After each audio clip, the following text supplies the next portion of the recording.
¿Cómo exactamente era la Marina Romana Oriental, diferente de la anterior Marina Romana del Oeste? Ya hice un video detallado sobre la Marina Romana tardía hasta la caída del Imperio Occidental, pero como todos sabemos, el Imperio Romano continuó durante mucho tiempo después de la caída del Oeste, en forma del Imperio Romano Oriental, y ese imperio lució una marina bastante impresionante durante la mayor parte de su historia. De hecho, esa marina jugaría un papel esencial en salvarlo de una destrucción segura. Entonces, ¿cómo evolucionó la Marina Romana Oriental y más tarde la Marina Bizantina durante el transcurso de los siglos? En el último video sobre la Marina Romana, hablé en detalle sobre las marinas del último Romano Occidental y del primer Romano Oriental. Llegamos hasta el desastre naval de Cabo Bon en 468 después de Cristo. Incluso entonces, el Imperio Romano podía reunir una flota gigante, como la que el Mediterráneo no había visto en cientos de años. 1100 barcos habían sido construidos por el Imperio Romano del Este bajo León Piénoro, y unos cientos más fueron enviados por el oeste bajo el mando del emperador Antemio y el Magister Militum Marcelino de Dalmacia. Hice un video muy detallado sobre por qué esta gran operación naval fracasó. Ciertamente no fracasó por falta de recursos, sino solo debido a la incompetencia y las decisiones militares equivocadas por parte del comandante de la flota Basilisco. Solo 8 años después de uno de los desastres navales más gigantes en la historia romana, Uduaca tomó el control en Italia.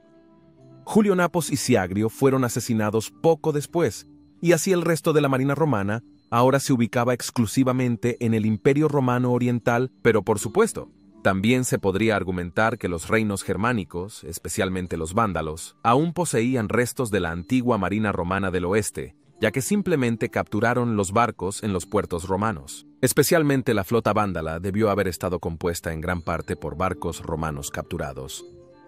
Sin embargo, después de la disolución del Imperio Occidental, ahora el Imperio Romano Oriental continuaría con el legado de la Marina Romana. El barco principal de esta Marina Romana Oriental, después de alrededor del año 500, fue el dromón. Este era un tipo de galera, que en sí misma era una evolución de la Liburnia romana, que era el diseño de barco principal en uso cuando el Imperio Occidental aún existía. Es bastante interesante ver que el dromón romano oriental era esencialmente aún muy similar a la Liburnia romana tardía, tanto en diseño como en función. Este tipo de embarcación ahora serviría a la Marina Romana Oriental durante cientos de años y cambiaría solo un poco durante el transcurso de los siglos siguientes. Después del desastre de Cabo Bon, el este tuvo que lamer sus heridas durante algunas décadas, porque la pérdida de 600 barcos debido a la locura del comandante Basilisco casi llevó a la bancarrota al Imperio Oriental. Pero ya unos 60 años después, Belisario había logrado conquistar el reino vándalo, y partió de Estambul con una flota de alrededor de 550 barcos, la mayoría de ellos barcos de transporte, pero por supuesto acompañados por muchos dromones. Así que vemos que la Marina Romana Oriental se había recuperado impresionantemente del desastre de Cabo Bon, ya que una flota de 550 barcos es ciertamente muy impresionante. Solo como comparación, las flotas romanas involucradas en la batalla de Actium en las guerras civiles de la última República Romana contaban con alrededor de 400 barcos en un lado y 300 barcos en el otro, así que estamos hablando de tamaños de flota aquí comparables a los primeros días romanos. La flota de Yves Majorian contaba solo con 300 barcos y por lo tanto la flota de 550 barcos de Belisarius que conquistó a los vándalos tenía un tamaño bastante impresionante. En las guerras góticas, los ostrogodos, liderados por el rey Totila, construyeron una notable flota de 400 barcos. En la batalla de Senagalica, en 551, una flota romana oriental chocó con una ostrogoda, y el este ganó de manera decisiva. No mucho después, los ostrogodos fueron completamente derrotados, y después de esto, el Imperio Romano Oriental volvió a ser el indiscutible amo del Mediterráneo. Así, en la era del difunto emperador Justiniano, este mar podría ser llamado una vez más Mare Nostrum. Durante esta nueva cumbre del Imperio Romano Oriental, se extendió nuevamente desde el Levante hasta la antigua provincia de Hispania, que ahora se llamaba España. El tamaño de la flota de guerra del Imperio Romano Oriental debió haber medido alrededor de 600 barcos en aquellos días. Pero no mucho después de Justiniano, el Imperio Romano se enfrentaría a nuevas amenazas. Primero, los lombardos conquistaron grandes partes de Italia a finales de los años 560 y principios de los 570, seguramente con la ayuda de los ostrogodos restantes. Pero incluso a pesar de este golpe, el Imperio Romano de Oriente seguía siendo el indiscutible amo del mar Mediterráneo. El primer desafío real para esa flota llegaría en 626. En ese año, los persas y los ávaros habían invadido Estambul, dos enormes ejércitos desde el este y desde el oeste. Y aquí la flota romana demostraría ser absolutamente fundamental para levantar el asedio. Tanto la flota ávara como la flota persa fueron completamente destruidas por la flota romana, y así terminó el asedio, ya que ahora los romanos podían llevar suministros ilimitados a Estambul, haciendo imposible que los asediadores tuvieran alguna esperanza de capturar este poderoso baluarte de Constantino.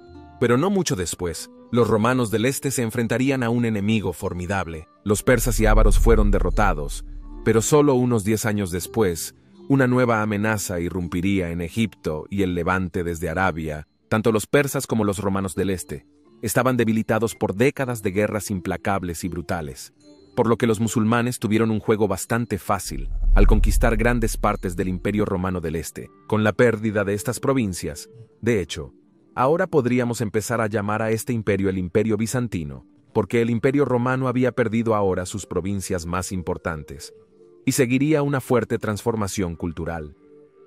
Y si eres un nerd de Roma como yo, entonces seguramente te encantarán los anillos maravillosamente detallados y otros accesorios romanos hechos a mano por la tienda SPQR. Estos chicos hacen artículos realmente increíbles, cuidadosamente hechos a mano, y seguramente encontrarás algo en su tienda, enlace en la descripción.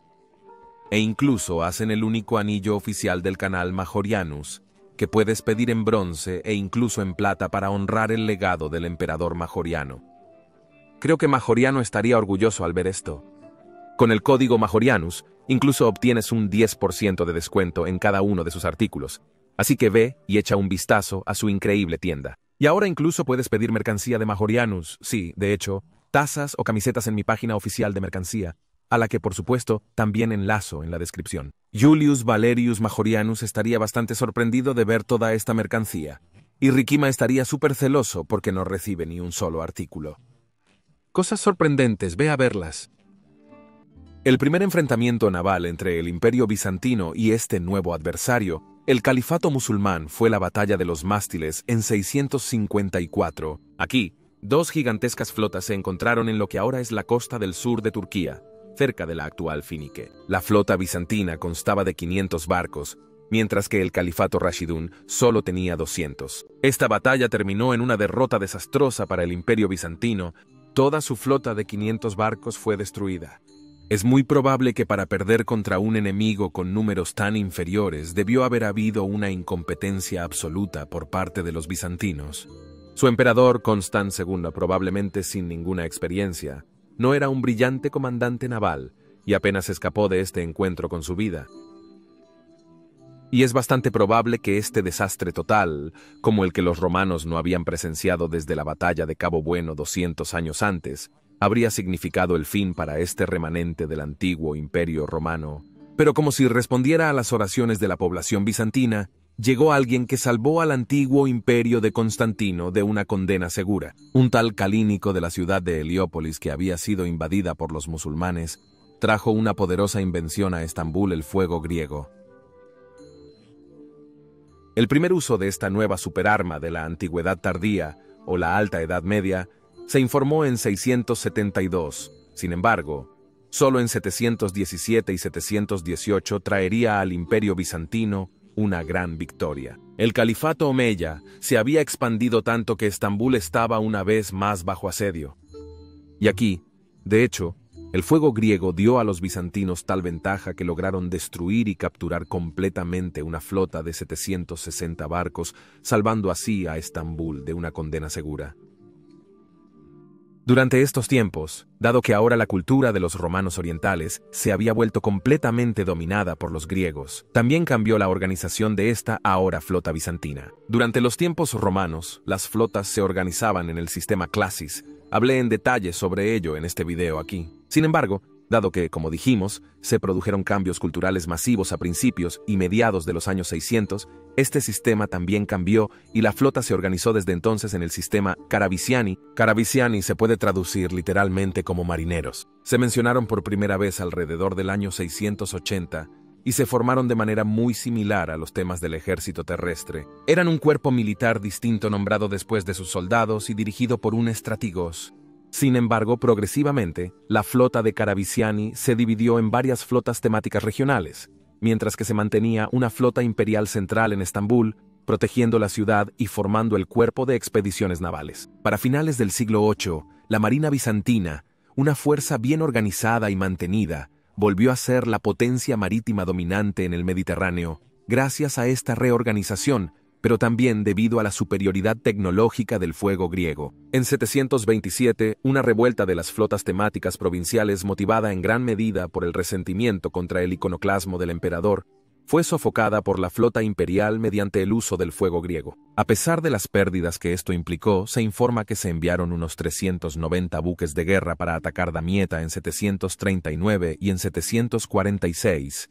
Los bizantinos derrotaron decisivamente a la flota alejandrina en Querameia, en Chipre, rompiendo el poder naval del califato omeya. Los bizantinos siguieron esto con la destrucción de las flotillas norteafricanas y unieron sus éxitos en el mar con severas limitaciones comerciales impuestas a los comerciantes musulmanes. Dada la nueva capacidad del imperio para controlar las vías fluviales, esto estranguló el comercio marítimo musulmán. Con el colapso del Estado omeya poco después y el aumento de la fragmentación del mundo musulmán, la Marina bizantina quedó como la única fuerza naval organizada en el Mediterráneo.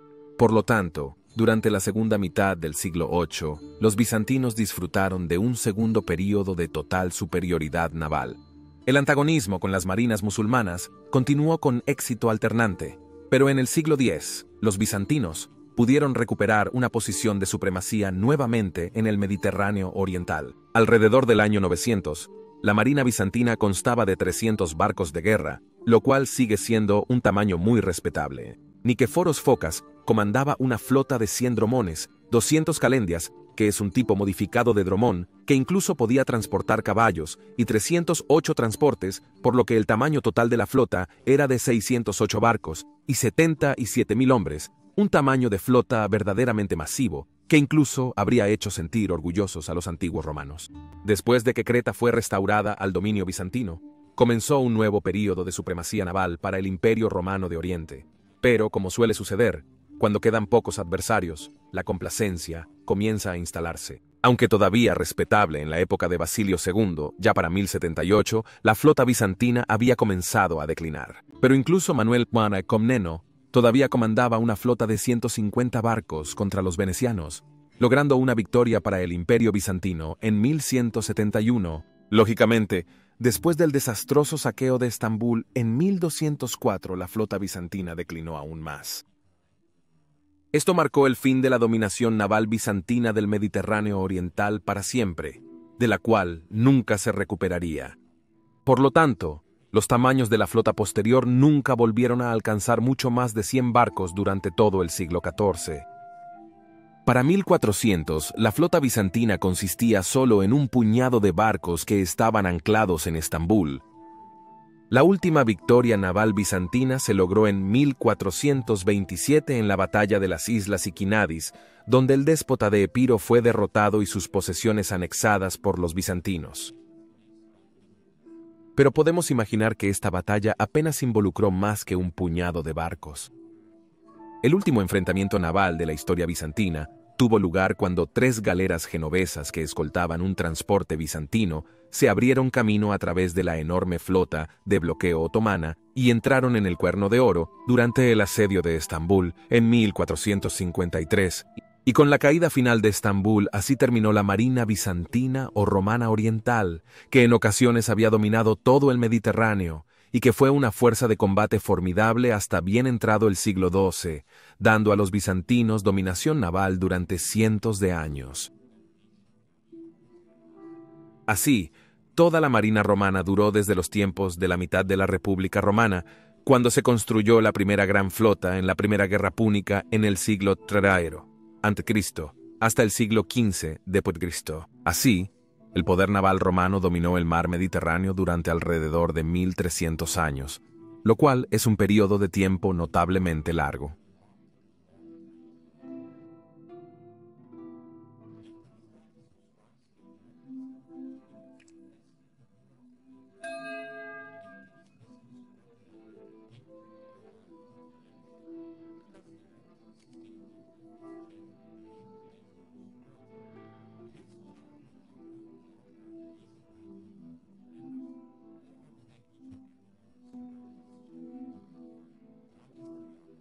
Y si quieres aprender más sobre la Marina Romana del Oeste Tardía, puedes ver este video en la esquina superior derecha. Pero si estás más interesado en aprender por qué la épica operación de desembarco en Cabo Barn fracasó, puedes ver el otro video en la esquina inferior derecha. Doy gracias de nuevo a todos los amigos de la historia romana. Gratias, Tibiago y Benevalete.